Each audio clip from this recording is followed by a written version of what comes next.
Welcome back to the Deep Dive. Today we are looking at a case that is just deeply unsettling. We're analyzing the high-priority situational intelligence report on the disappearance of 19-year-old Camila Mendoza Olmos. It happened in northwest Bexar County, Texas, on Christmas Eve of 2025, and it mobilized a massive response almost immediately.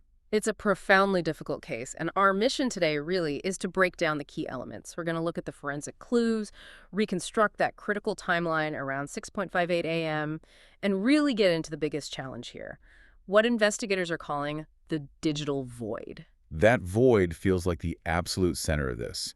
You have this young woman, Camila, whose life is, by all accounts, just full of routine, stability, and constant digital connection. Exactly. Her profile is the complete opposite of a typical runaway. So, if we're starting from the premise that this was involuntary, what are the big variables complicating this from the jump in those first, say, 96 hours? Well, the challenge is that stark contrast between her predictable life and the very ambiguous way she vanished. You have two core issues. First, the surveillance footage we have just did.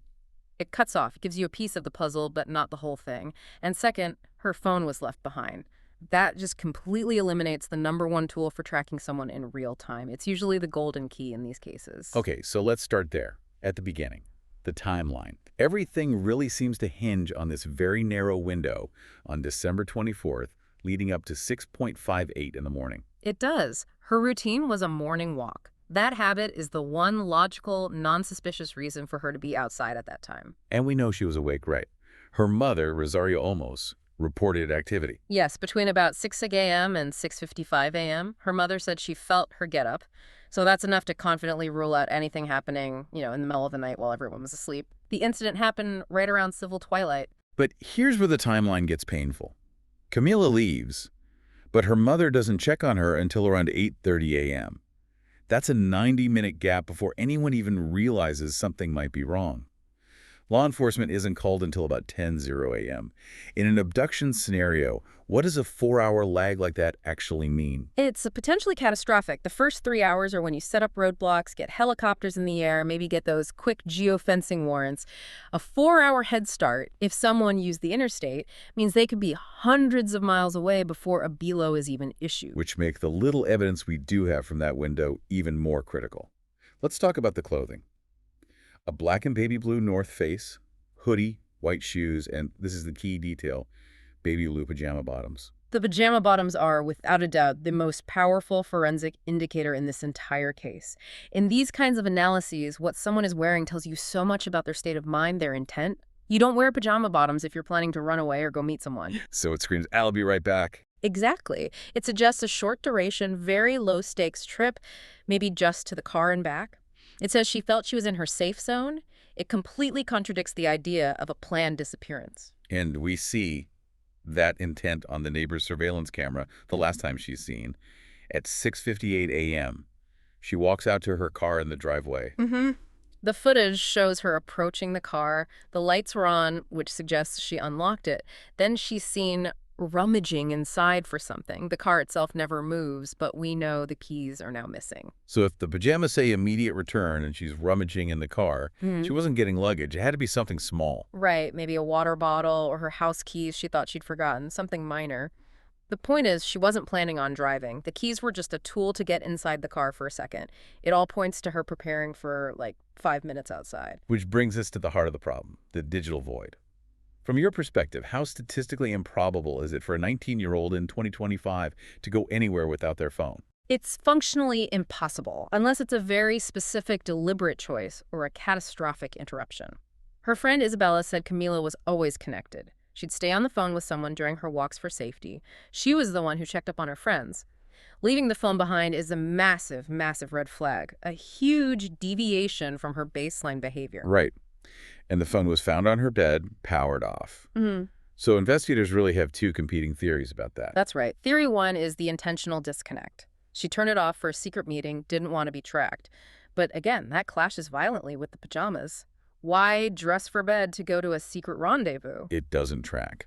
So that leaves theory 2, which is almost worse from an investigative standpoint. Accidental depletion. The battery just died overnight. This is the scenario that fits the circumstantial evidence best. She wakes up, sees a dead phone, plugs it in, and thinks, okay, I'll just take my quick 15-minute walk while it charges. In that moment, she creates this fleeting window of incredible vulnerability. For someone who relies on that phone as a safety net, that's the one moment she's exposed. Precisely. And that's what supports the accidental opportunity abduction theory. It suggests the perpetrator wasn't necessarily targeting her specifically, but was looking for an opportunity. They saw a young woman alone in the pre-dawn darkness without a phone, and they acted. And now that phone is just a static piece of evidence. They can pull old data, but they can't track her. Exactly. They can get texts from December 23rd, social media DMs, maybe health app data like a step counter, but zero real-time GPS pings, and that's the primary roadblock. So that forces them to pivot. They have to look at the geography. We're in the 11,000 block of Caspian Spring. It's a low crime, pretty affluent neighborhood. It's a mixed bag, really. On one hand, you have a high density of home security systems, Ring cameras, Nest cameras. That's a potential treasure trove of footage. But the major liability is the location itself. Northwest Bexar County is cut through by Interstate 10 and Loop 1604. And I-10 always comes up in the media narrative. Outlets like Crime Online were quick to call it a human trafficking hotspot. We should probably talk about that. How much of that is reality versus, public anxiety? It's really important to be objective here. I-10 is a primary transcontinental highway. So by its very nature, yes, it's used for all kinds of illicit transport. It is an egress corridor.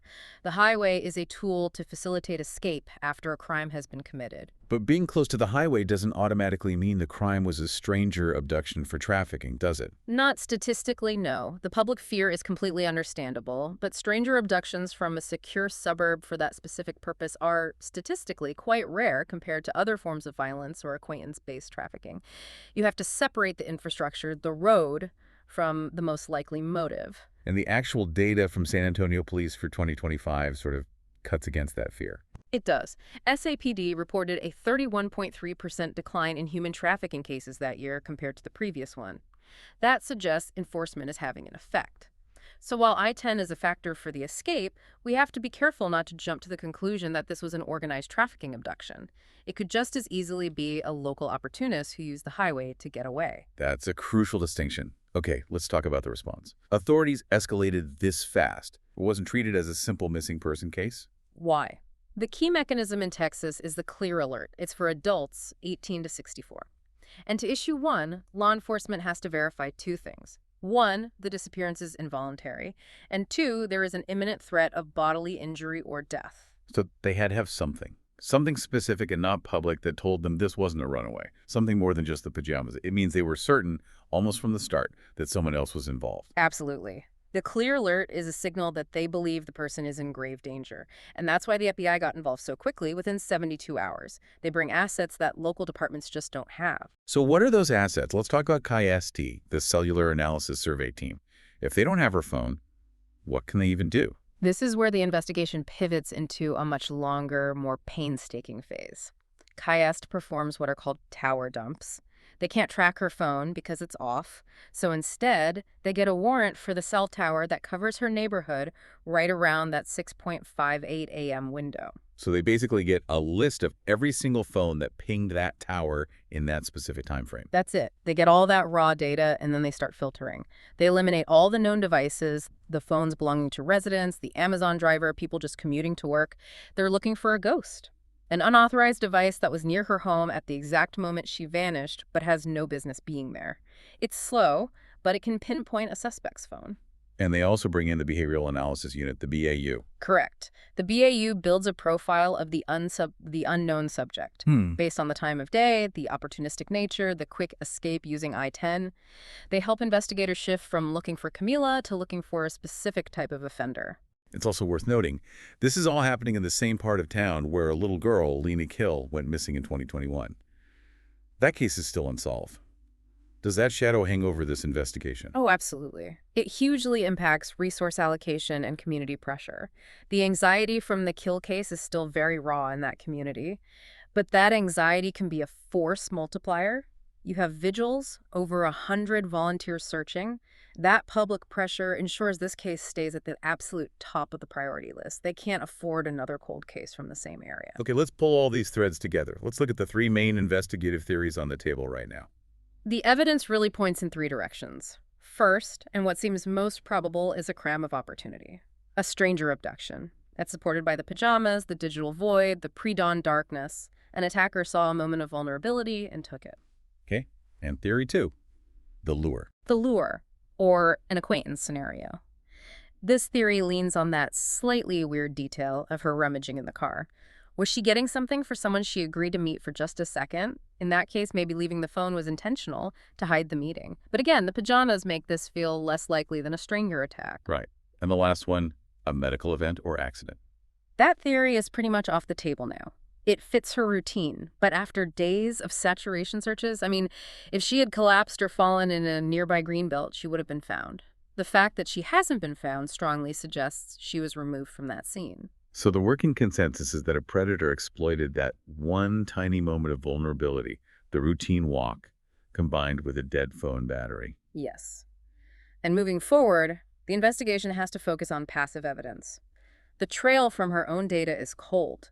A breakthrough is almost certainly going to come from a neighbor's camera, a license plate reader, a geofence warrant.